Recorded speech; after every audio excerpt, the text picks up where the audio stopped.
इस वैश्विक महामारी के दौर में जोधपुर की जनता इन झंडूबम राजनेताओं से तंग आ चुकी है।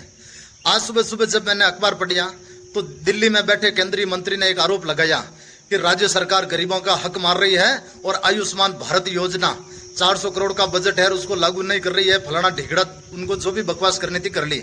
मैं कह रहा हूं कि राज्य सरकार किसानों का घड़ा घोट रही है, लेकिन तुम्हारे कितने लाख हजार करोड़ का पैकेज है उनसे हमें मतलब नहीं है। हम किसानों के बिल राज्य सरकार ने माफ नहीं किए हैं, ये अखबारों के अंदर हमने पढ़ा था, लेकिन तुम्हारे पैकेज में से कितने पैसे गरीबों के लिए दे दिए? लाइट का बिल माफ करने की पैरवी तो करते। खाली आरोप प्रत्यारोप, जनता तंग आ चुकी है। और दूसरी बात, एम्स के डायरेक्टर होने के नाते मैं आपसे एक सवाल पूछ रहा हूं। हनुमान जी ने लोकसभा के अंदर आपसे एक सवाल पूछा था मंत्री जी कि अपनी जाति की दुकान बना रखी है कि एम्स को 1000 संविदा कर्मी आपने भर्ती किए थे एम्स के अंदर, उसमें सब अपनी जाति के लोगों को ही भर लिए 70-80%। आप लिस्ट सार्वजनिक कीजिए। और हनुमान जी ने जो लोकसभा में पूछा था उसका जवाब देने से कतरा क्यों रहे थे?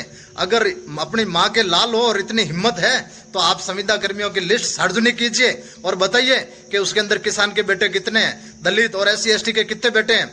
जोधपुर के एम्स के अंदर बिना विज्ञप्ति निकाले आपने जाति आधार पे संविदा कर्मी 1000 भर दिए। अब उनको परमानेंट करोगे? कोई जाति की दुकान थोड़ी खुली है एम्स के अंदर कि चाहे जो लायर भर दिया दुकान हो गई हो तो एक तरीके से, तो फिर एम्स का भरोसा ही उड़ जाएगा। फिर तो लोग प्राइवेट हॉस्पिटल जाएंगे, क्यों जाएंगे? तो इसकी भी मंत्री जी आपको जांच करानी है।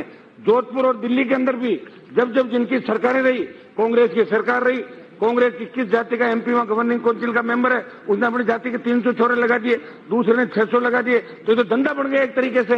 तो इस धंधे को कैसे खत्म करें, ये जांच भी आपको करानी चाहिए। और एक MP आप लगाते हो, एक MP आप वहां नियुक्त करते हो गवर्निंग काउंसिल के अंदर। मेरा निवेदन है सभापति जी, कम से कम 5 मेंबर ऑफ पार्लियामेंट और उनके अंदर 2 डॉक्टर जो मेंबर ऑफ पार्लियामेंट होते हो राज्यसभा और लोकसभा के, जिनको जानकारी हो। अब किसी को बिठा दो MP को जिसको पता ही नहीं कि मेडिकल काउंसिल के और मेडिकल के बारे में जो दवाई का नाम ही नहीं जाने, वो आदमी में बैठ के क्या कर सकता है? क्यों गप्पू बनना, बोलती बंद क्यों हो गई?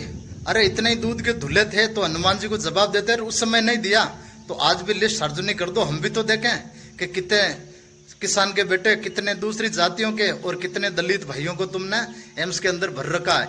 ये सवाल तुमसे इसलिए पूछ रहा हूं क्योंकि तुमने एम्स के नाम पर आज राजनीति की है। हम नहीं चाहते कि इस वैश्विक महामारी में कोई राजनीति आरोप प्रत्यारोप होना चाहिए, लेकिन जब सास को शर्म नहीं आई तो बहू को कहां से आएगी? तुमने राजनीति चालू कर दी और हम मुंह छुपा के बैठ जाएं, उस रात का तो हमारा भी जन्म नहीं है। अगर तुम बोलोगे तो जवाब हम भी मांगेंगे। और बताओ, आज लाइटों के बिल भरने के किसानों के पास पैसे नहीं है और तुम अपनी राजनीतिक रोटियां सेक रहे हो, अपनी नूरा कुश्ती खेल रहे हो दोनों पार्टियां मिलकर। ये नहीं चाहिए, जवाब लेना पड़ेगा। आने वाले चुनाव नहीं, तुम जोधपुर आओगे ना तब जनता तुमसे मांगेगी। आज दुनिया मर रही है। एक बहुत ही अच्छी बात पढ़ी थी मैंने, किसी ने पूछा था, कोई विदेशी ने अपने इंडियन से, कि हमारे देश का तो प्रधानमंत्री भी कोरोना पॉजिटिव आ गया और तुम्हारे देश का कोई MLA MP या कोई छोटा मोटा नेता भी कोरोना पॉजिटिव नहीं आया। तो एक बहुत अच्छी बात कही थी, बोले हमारे नेता 5 साल तक सेल्फ डिस्टेंस रखते हैं जनता से, सिर्फ चुनाव के टाइम में ही जनता के पास आते हैं, और अब जनता के पास आओगे ना तो हिसाब तुमसे लिया जाएगा।